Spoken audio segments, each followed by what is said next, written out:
बच्चों आज हम क्लासियस मौसौती समीकरण के बारे में देखेंगे। क्लासियस मौसौती समीकरण की स्थापना करेंगे और क्लासियस मौसौती समीकरण से हम क्या ज्ञात करना चाह रहे हैं, इस बात की चर्चा आज हम करेंगे बच्चों। क्लासियस मौसौती समीकरण से हम किसी पदार्थ में ध्रुवणता का मान, मोलर ध्रुवणता का मान हम ज्ञात करते हैं। इसको स्थापित करने के लिए माना कि कंडेंसर संधारित्र की दो प्लेटों के मध्य किसी पदार्थ के अणु गैसीय द्रव अथवा ठोस अवस्था में रखे हुए हैं। ये पदार्थ डाइलेक्ट्रिक कहलाता है जो कि एक अचालक है। कंडेंसर की दोनों प्लेट के मध्य एक स्थिर विद्युत क्षेत्र E0 लगा हुआ है। कंडेंसर की प्लेटों पर उपस्थित आवेश में से कुछ आवेश डाइलेक्ट्रिक की सीमा पर प्रेरित आवेश द्वारा उदासीन कर दिया जाता है। परिणाम स्वरूप स्थिर विद्युत रसायन के अनुसार E0 से घटकर विद्युत रसायन के अनुसार E0 से घटकर E हो जाता है। E0 तथा E आपस में निम्न व्यंजक से संबंधित होते हैं, जिसको हम यहाँ पर दिखा रहे हैं। देखिएगा ये चित्र जो आपको दिखाई दे रहा है, इसमें दो कंडेंसर के बीच में दो कंडेंसर मतलब दो प्लेटों के मध्य एक पदार्थ रखा हुआ है जो कि गैसीय अथवा ठोस अथवा विलयन अवस्था में हो सकता है।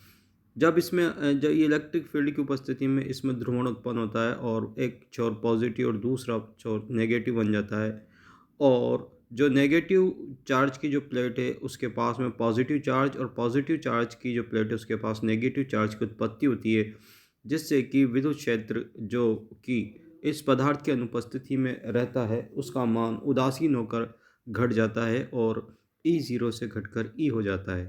तो हम एक समीकरण लिखते हैं कि E0 बराबर E+4 पाई आई होता है, जहाँ पर E0 जो है निर्वात में या पदार्थ की अनुपस्थिति में इलेक्ट्रिक फील्ड है, E पदार्थ रखने पर इलेक्ट्रिक फील्ड है।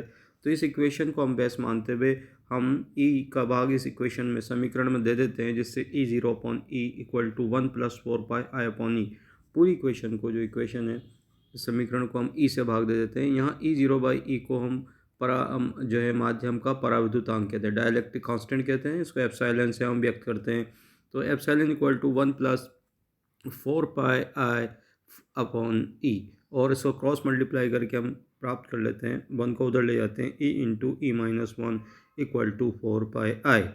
ठीक है ना। यहाँ पर ये इक्वेशन जो है हमें प्राप्त होती है, और इस इक्वेशन के बाद में हम जो है यहाँ पर एक एक व्यंजक परिभाषित करते हैं। ठीक है, व्यंजक परिभाषित करते हैं जिसको हम आई कहते हैं। ठीक है ना। यहाँ हमने एप्सिलॉन को तो समझ लिया। एप्सिलॉन जो होता है पराविद्युतांक होता है, डाइलेक्ट्रिक कांस्टेंट होता है, या जिसको हम आपेक्षिक विद्युतशीलता, रिलेटिव परमिटिविटी भी कहते हैं। ठीक है ना। अब हम यहाँ पर एक जो है डाइलेक्ट्रिक पदार्थ का प्रति इकाई आयतन प्रेरित द्विध्रुवाघूर्ण इंड्यूस्ड डायपोल मोमेंट हम आई निकालते हैं कि इकाई आयतन में प्रेरित द्विध्रुवाघूर्ण कितना है। I is equal to mu induce into N. ये देखिएगा, म्यू इंड्यूस इंटू एन। यहाँ पर म्यू इंड्यूस प्रेरित द्विध्रुवाघूर्ण है और एन इकाई आयतन में उपस्थित अणु हो, तो प्रति इकाई आयतन प्रेरित द्विध्रुवाघूर्ण जो होगा आई, वो हम I is equal to mu induce into N से हम देंगे। ठीक है।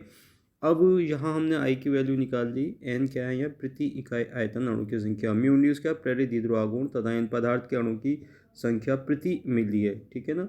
अगर विद्युत क्षेत्र की तीव्रता F हो तो हम F को इस समीकरण से हम दे सकते हैं कि F इक्वल टू होता है E+4/3 पाई I या 4 पाई I/3। ये समीकरण हम लिखते हैं F के लिए, विद्युत क्षेत्र की तीव्रता के लिए, इंटेंसिटी ऑफ इलेक्ट्रिक फील्ड। तो हम यहाँ पर 4 पाई I की वैल्यू जो है हम पिछले जो समीकरण है उससे हम यहाँ पर रख देते हैं।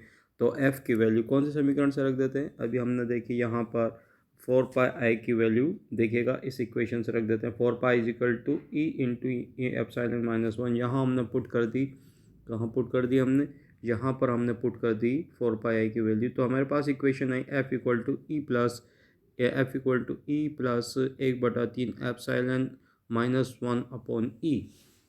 इसका हमने एलसीएम लिया और एलसीएम लेकर हमने इक्वेशन बना ली F equal to 2E plus epsilon into E/3। इसको हमने जोड़ा, तो जोड़ने के बाद हमारे पास आया F। विद्युत क्षेत्र की तीव्रता के लिए हमारे पास समीकरण आ गई F equal to E/3 into 2 plus epsilon तो म्यू इंड्यूस बराबर होता है अल्फ़ा डी इंटू एफ। ये हमारे पास एक सूत्र है कि जो म्यू प्रेरित द्विध्रुवागुण होता है वो अल्फ़ा डी, ठीक है ना, विकृति ध्रुवणता और विद्युत क्षेत्र की तीव्रता के जो है गुणनफल के बराबर होता है।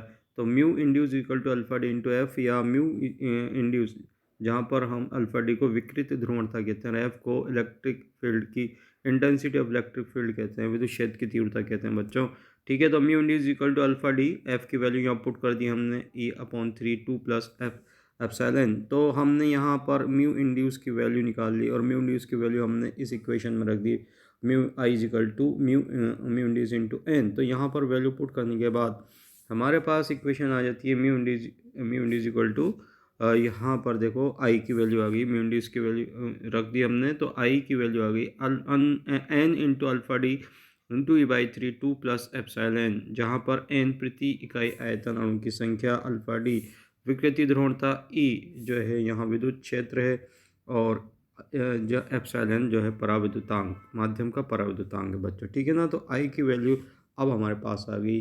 अब आई की वैल्यू को हम यहाँ पर यूज़ करते हैं, कहाँ पर यूज़ करते हैं, हम आगे चलते हैं।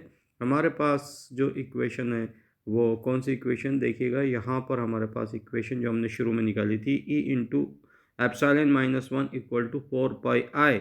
यहाँ पर हम 4π इंटू आई की वैल्यू पुट करें, आई की वैल्यू हम पुट कर देते हैं। तो हमने यहाँ पर आई की वैल्यू पुट करी, इधर आइएगा, आई की वैल्यू पुट करी, तो आई की वैल्यू पुट करने पर हमारे पास इक्वेशन आ जाती है E into epsilon -1 equal to 4π N alpha D into 4/3 2 plus epsilon, ठीक है। तो अब हम इसको अरेंज कर लेते हैं, और अरेंज करने के बाद हमारे पास इक्वेशन आती है epsilon -1 upon epsilon plus 2 equal to 4/3 pi N alpha D. अच्छा, अब यदि माध्यम के पदार्थ का अणुभार m हो, m is the molar mass, और उसकी डेंसिटी हो रो, ठीक है, यहाँ पर रो हमने डेंसिटी माना, तो इकाई आयतन में अणु की संख्या, इकाई आयतन में अणु की संख्या जो n स्मॉल n होगी वो n रो अपॉन m के बराबर होगी, ठीक है ना। इकाई आयतन में अणु की संख्या अगर अपन देखें तो हम इसको सूत्र से निकाल सकते हैं, यहाँ पर n एवोगैड्रो नंबर है, एवोगैड्रो संख्या है बच्चों, ठीक है ना, अवोगाद्रो संख्या है। तो हम यहाँ पर n का मान, स्मॉल n का मान जो है हम रख देते हैं, तो हमारे पास इक्वेशन आ जाती है बच्चों, क्या इक्वेशन आ जाती है, epsilon -1 upon epsilon plus 2 equal to 4/3 pi N rho upon m into alpha D, ठीक है ना। अब यहाँ पर जो इस समीकरण का जो LHS है वो माध्यम की मोलर ध्रुवण या आणविक ध्रुवण कहलाता, PM मोलर पोलराइजेशन कहलाता बच्चों, ठीक है ना। मोलर पोलराइजेशन यानी कि एक मोल पदार्थ को विद्युत क्षेत्र की उपस्थिति में रखने पर, एक मोल पदार्थ को विद्युत क्षेत्र की उपस्थिति में रखने पर उसमें कितना ध्रुवण उत्पन्न होता है, उसको हम मोलर पोलराइजेशन कहते हैं, है ना। तो इसका जो LHS जो लेफ्ट हैंड साइड इस इक्वेशन की, epsilon -1 upon epsilon plus 2 into m upon rho, ये जो है मोलर ध्रुवणता के नाम से जाना जाता है। यदि हमें एप्सिलॉन का मान पता हो, है ना, पदार्थ के एप्सिलॉन का मान पता हो तो यहाँ, और उसकी डेंसिटी पता हो, घनत्व पता हो, तो हम मोलर पोलराइजेशन एप्सिलॉन के द्वारा ज्ञात कर सकते हैं। और यही मोलर पोलराइजेशन जो होता है वो किसके बराबर होता है, 4/3 पाई एन अल्फ़ा डी। तो हम इसको अल्फ़ा डी यानी कि विकृत ध्रुवणता के द्वारा भी हम इसको ज्ञात कर सकते हैं। तो ये जो समीकरण है बच्चों, इस समीकरण को हम क्लासियस-मौसौती समीकरण के नाम से जानते हैं। तो क्लासियस-मौसौती समीकरण से हम जो है हम मोलर ध्रुवणता या आणविक ध्रुवणता का मान हम ज्ञात कर सकते हैं, ठीक है ना। तो हमें यहाँ इस समीकरण पर बेस्ड हमसे न्यूमेरिकल भी पूछा जा सकता है बच्चों, कि आपसे ये पूछा जा सकता है कि आपको एप्सिलॉन अगर दिया हुआ हो और फिर आपसे ध्रुवणता का मान, एप्सिलॉन दिया हुआ होगा और डेंसिटी दी हुई होगी, तो आप एप्सिलॉन और डेंसिटी की सहायता से हम जो है मोलर ध्रुवणता का मान ज्ञात कर सकते हैं।